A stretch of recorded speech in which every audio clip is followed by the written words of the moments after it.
जब हौसला बना लिया है ऊंची उड़ान का, तो क्या नापना दायरा इस आसमान का।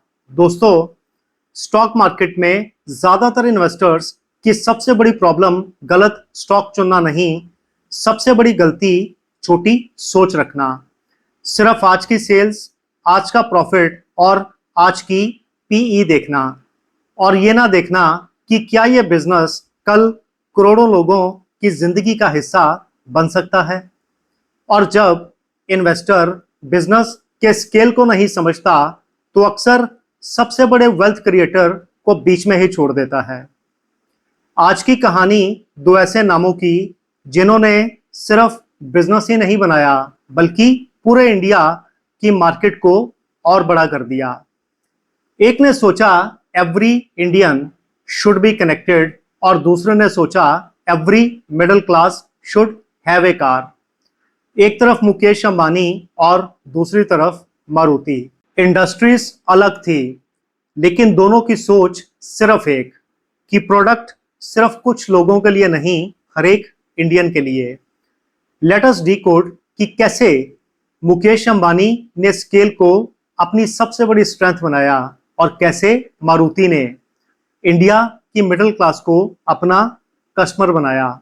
और सबसे ज्यादा इंपॉर्टेंट, इन्वेस्टिंग में वो सिग्नल्स कैसे पहचाने जो ये बताते हैं कि कंपनी अब बड़ी नहीं, बहुत बड़ी होने वाली है। मैं हूं Vishal Takyar, your guide in the journey from confusion to clarity in the world of investment. अगर अभी तक आपने ये चैनल सब्सक्राइब नहीं किया, तो रेगुलर वीडियोस पाने के लिए सब्सक्राइब करें। कमेंट बॉक्स में फीडबैक जरूर दीजिएगा। This video is just for information and education purpose only. Please consult your financial advisor before investing. Mukesh Ambani नाम सुनते ही स्केल, स्पीड और एग्जीक्यूशन का परफेक्ट कॉम्बिनेशन याद आता है, लेकिन उनकी असली कहानी दौलत से नहीं, डिसीजन से शुरू हुई।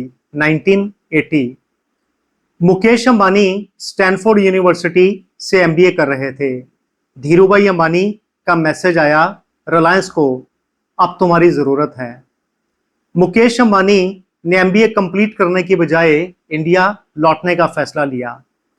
उन्होंने डिग्री की बजाय अपॉर्चुनिटी को इंपॉर्टेंस दी। उस वक्त रिलायंस सिर्फ एक टेक्सटाइल्स कंपनी नहीं बनना चाहती थी, सपना था वैल्यू चेन का हर हिस्सा कंट्रोल में लेना। और यहीं से मुकेश अंबानी ने स्केल की लैंग्वेज को सीखना शुरू किया। लेकिन मुकेश अंबानी का असली टेस्ट अभी बाकी था, जिसने दुनिया को बता दिया कि मुकेश अंबानी सिर्फ एक बिजनेसमैन नहीं, स्केल आर्किटेक्ट हैं। 1990s के एंड में रिलायंस ने जामनगर में दुनिया की सबसे बड़ी रिफाइनरी लगाने का फैसला लिया। Many experts they called it extremely risky. Investment बहुत बड़ा था, लेकिन मुकेश अंबानी की सोच अलग थी। He designed the refinery as an integrated ecosystem. Refinery के साथ ports, power, infrastructure and petrochemicals सब इंटीग्रेट कर दिया। और इसी प्लानिंग की वजह से पूरे प्रोजेक्ट का इकोनॉमिक्स ही बदल गया। Result, cost efficiency, operational efficiency and global competitiveness. एक इंटरव्यू में मुकेश अंबानी ने कहा, सिर्फ आज के इंडिया को मत देखिए, बल्कि उस इंडिया को देखिए जो आने वाले कुछ सालों में बनने वाला है। और इसी फ्यूचर फर्स्ट थिंकिंग ने रिलायंस को एक लॉन्ग टर्म विजन दिया। अब सवाल यह था कि दुनिया की सबसे बड़ी रिफाइनरी तो बन गई, अब उसके आगे क्या। और यहीं से शुरू होती है एक नई कहानी।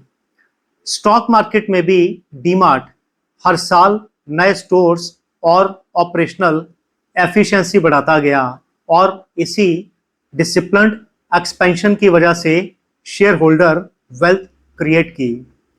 ग्रेट इन्वेस्टर चार्ट से पहले बिजनेस की एक्सपेंशन स्टोरी पढ़ते हैं। अब मुकेश अंबानी की नजर ऑयल से आगे थी। उन्होंने देखा कि फ्यूचर एनर्जी के साथ डेटा का भी होगा, और इसीलिए जब बाकी लोग अपने एग्जिस्टिंग बिजनेस को और बड़ा कर रहे थे, मुकेश अंबानी अपने नए बिजनेस की फाउंडेशन रख रहे थे। और उनके इसी डिसीजन की वजह से आने वाले कुछ सालों में इंडिया की डिजिटल हिस्ट्री बदल गई और उस कहानी का नाम है जियो। जब रिलायंस जियो लॉन्च हुआ तो पूरे इंडस्ट्री एक्सपर्ट्स हैरान थे।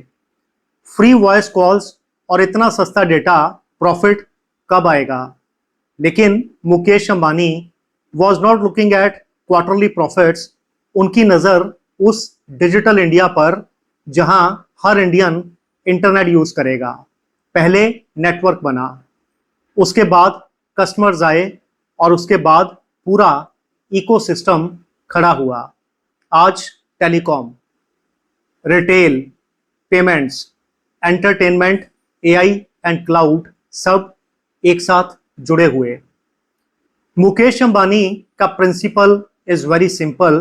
पहले स्केल बनाओ, फिर हर बिजनेस को स्केल पर खड़ा करो और कंपाउंडिंग को एक्सीलरेट करो।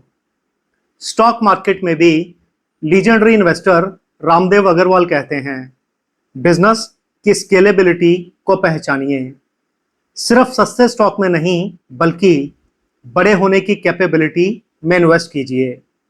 जियो was not an overnight success.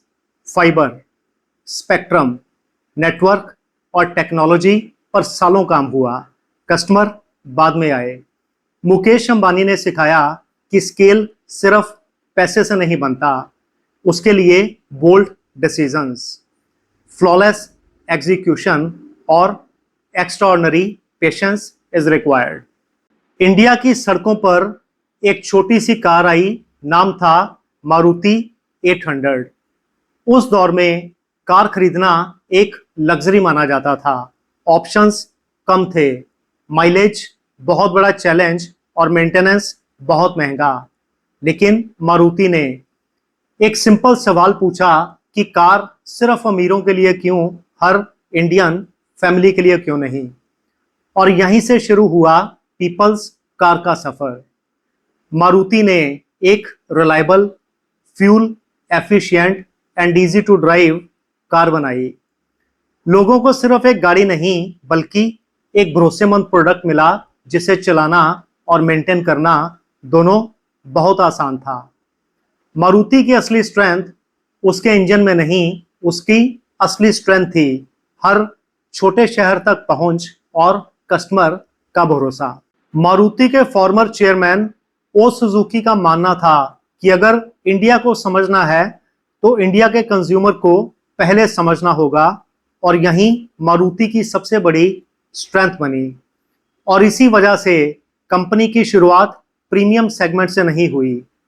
Maruti ने इंडिया की मिडिल क्लास फैमिलीज पर फोकस किया और उनकी ज़रूरतों को पहले समझा। Mileage, low maintenance, affordable spare parts and reliability. और डिमांड इतनी बढ़ी कि मारुति 800 की सालों तक वेटिंग रही। कस्टमर प्रीमियम देकर भी गाड़ी की डिलीवरी लेने को तैयार थे। और ये सिर्फ डिमांड नहीं, ये भरोसा था। एक बार कस्टमर मारुति के साथ जुड़ा तो कंपनी भी ग्रो करती गई। मारुति 800 से अल्टो, से जेन, Dzire, esteem, बेलिनो, Brezza, Celerio, Excel 6, Ertiga तक ये सफर बढ़ता गया। कस्टमर की इनकम बढ़ी तो अपग्रेड भी होते गए और अक्सर ये अपग्रेड मारुति के इकोसिस्टम के अंदर ही हुए। जस्ट इमेजिन एक कंपनी जो कस्टमर के साथ 20 से 25 साल तक का रिश्ता बना ले, उसकी वेल्थ क्रिएशन कितनी पावरफुल होगी। स्टॉक मार्केट में भी इसी वजह से बजाज फाइनेंस जैसे बिजनेसेस ने रिपीट कस्टमर से एक्स्ट्राऑर्डिनरी वेल्थ क्रिएट की। Let us uncover the powerful investing lessons from the incredible journeys of Mukesh Ambani and Maruti. तो पहला लेसन, बड़ा बिजनेस बड़ी प्रॉब्लम सॉल्व करता है। मुकेश अंबानी ने कम्युनिकेशन को अफोर्डेबल बनाया, मारुति ने कार ओनरशिप को अफोर्डेबल बनाया और दोनों ने लग्जरी को नेसेसिटी में बदल दिया।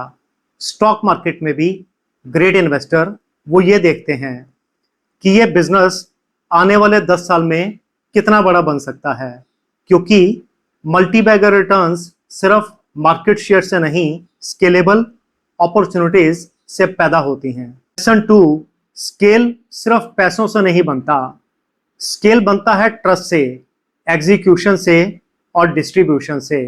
जियो तब सक्सेसफुल हुआ जब उसका नेटवर्क तैयार था। मारुति तब सक्सेसफुल हुई जब उसका सर्विस नेटवर्क तैयार था। Same way in the investing also, an investor should always focus on sales and service network of a company because it gives a clear indication of scalability of the business. I am sure this video will definitely make a lot of value addition in your investing journey. Comment box में feedback जरूर दीजिएगा। अगर अभी तक आपने ये channel subscribe नहीं किया तो रेगुलर वीडियोस पाने के लिए सब्सक्राइब करें। Thank you so much and जय हिंद।